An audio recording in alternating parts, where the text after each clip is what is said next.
আপনার মনে হবে আমি জানি কোন ভিআইপি মন্ত্রী মিনিস্টার। চিংড়ি যেটা থাকার কথা, চিংড়ির পিসটা তো মনে হয় বড় আছে, দেখেন চিংড়ি দিচ্ছে। তো গার্লিক নান খারাপ না, সব আছে। তো আমার কাছে সব জায়গায় স্লাদটা খুব ভালো লাগে।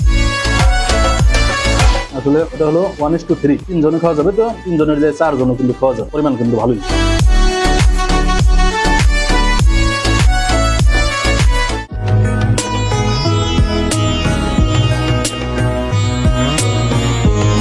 আসসালামু আলাইকুম, সবাই কেমন আছেন? আশা করি ভালো আছেন। তো আমিও ভালো আছি। তো আজকে যেখানে আসছি সেটা হচ্ছে Nawabganj Nimtala Golden Recipe Restaurant and Cafe. তো এখানে এরা এত সুন্দর করে ডেকোরেশন করছে। তো আসলে একটা জিনিস বলতে হয়, সেটা হচ্ছে দোহার নবাবগঞ্জে এত রেস্টুরেন্ট গড়ে উঠতেছে, আসলে দেখতেই এখন ভালো লাগে। একটা সময় কিন্তু এত ছিল না, তো এত বিভিন্ন জায়গায় আমরা যেতেও পারতাম না। তো এখন এইগুলি হওয়ার সুবাদে কিন্তু আমরা একটু খেতেও আসি, আবার একটু ঘোরাঘুরিও করি। তো আজকে আমরা আসছি, চলেন আমরা দেখি কি অবস্থায় আছে। তো এদের যাওয়ার যে ইটা করেছে, লাল গালিচার সংবর্ধনা কিন্তু আপনাকে দিচ্ছে এখানে। আপনার মনে হবে আমি জানি কোন ভিআইপি মন্ত্রী মিনিস্টার। এবং ওই যে উপরে দেখেন পাখি, কত সুন্দর পাখি রেখেছে। আসলে এখানে তো ঢোকার সময় খুব ভালো লাগতেছে আমার। আর ভিতরে দেখি কি অবস্থা এদের।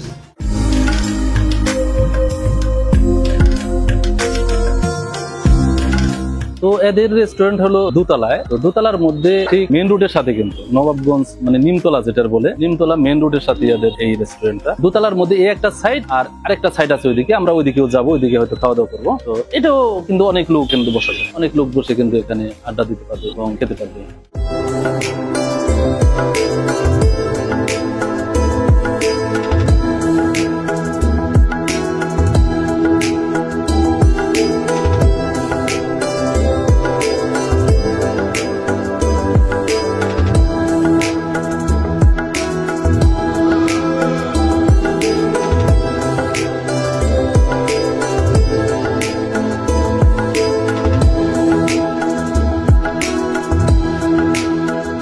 তো এখানে এসে কিছু খাবার অর্ডার দিয়েছিলাম আমি, সেটা এখন আমি খাই আর দেখি এদের শেফ রান্না করে কেমন রান্না করে। প্রথমে আমি দেখবো যে থাই স্যুপে কি কি দিচ্ছে। আপনারা যেখানে যাবেন যদি সবকিছু ঠিকঠাক মতো না দেয়, টাকাটা নিয়ে নেয়, তাহলে কিন্তু হইলো না। কাজে আমরা একটু দেখি কি দিচ্ছে। থাই স্যুপের মধ্যে যেটা দিচ্ছে, চিংড়ি যেটা থাকার কথা, চিংড়ির পিসটা তো মনে হয় বড় আছে, দেখেন চিংড়ি দিচ্ছে 1, এই যে একটা 2, 3, তো 4টা মনে হয় আছে, মোটামুটি বড় আছে। আর যেটা দিয়েছে সেটা হলো 4টা, এই যে আরেকটা আছে, ভরপুর চিকেন আছে, মাশরুম, এই যে মাশরুম কিন্তু দিয়েছে। যাই হোক, যেটা মানে দেখাইতে চাইছি যে স্যুপটার মধ্যে যদি এগুলি না দেয় তাহলে কিন্তু সেভাবে হবে না। চিকেনও আছে, চিংড়িও আছে, আর মাশরুমও আছে। এবার আমরা দেখি একটু টেস্টটা।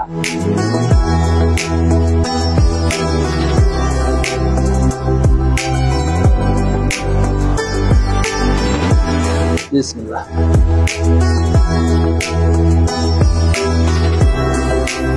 টেস্টের দিক দিয়ে আমার মনে হচ্ছে খারাপ না। মানে লবণ বলেন, তো জাল বলেন, আর কারি পাতা থাকার যে গ্রান, সবকিছু পারফেক্ট মনে হচ্ছে আমার কাছে।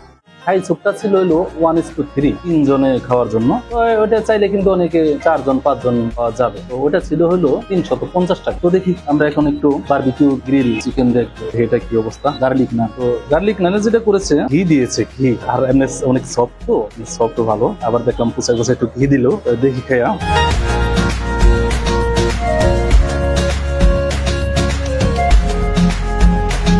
তো গার্লিক নান খারাপ না, সব আছে। আর গার্লিক নানটা হলো 50 টাকা করে এদের, আর বারবিকিউ চিকেন হলো হাফ হলো 250 টাকা। টেস্ট নেওয়ার জন্য একটু দেখলাম, টেস্টটা খারাপ না। তো আমাদের যে নানের সাথে আর গ্রিলের সাথে কিন্তু সুন্দর একটা অর্গান স্লাদ দিচ্ছে। তো আমার কাছে সব জায়গায় স্লাদটা খুব ভালো লাগে। চিকেন ফ্রাইড রাইস দেখি, চিকেন ফ্রাইড রাইসটা কেমন অবস্থা ওদের।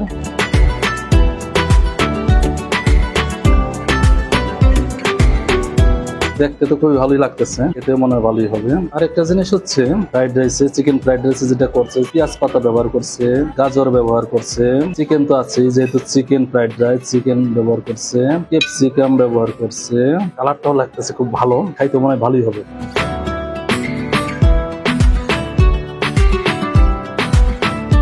আসলে এটা হলো 1:3, 3 জনে খাওয়া যাবে। তো 3 জনের যে 4 জনও কিন্তু খাওয়া যাবে, পরিমাণ কিন্তু ভালোই। আর যেটা হচ্ছে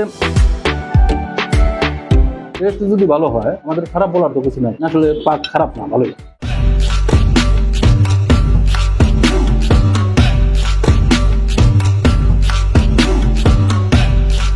আমরা যেখানেই যাই সেখানে যাওয়ার পরে যদি আসলে সেই জায়গাটা খুব ভালো লাগে, বাচ্চা কাচ্চা নিয়ে আসেন, ফ্যামিলি সহ আসেন, খাবার খেয়ে বা স্পেসটা যদি খুব সুন্দর হয়, সবকিছু মিলে গেলে কিন্তু একটা পরিবেশ সৃষ্টি হয় এবং সেখানে খুব ভালো লাগে। শুধু খাবার যে কোনো জায়গায় খেলেই কিন্তু ভালো লাগে না। তো যাই হোক, এই জায়গাটা খুবই ভালো লেগেছে এবং এদের খাবার দাবার খুব ভালো ছিল। আমাদের সাথেই থাকবেন। আজকের ভিডিও আমরা এখানে শেষ করলাম। আল্লাহ হাফেজ, বাই বাই।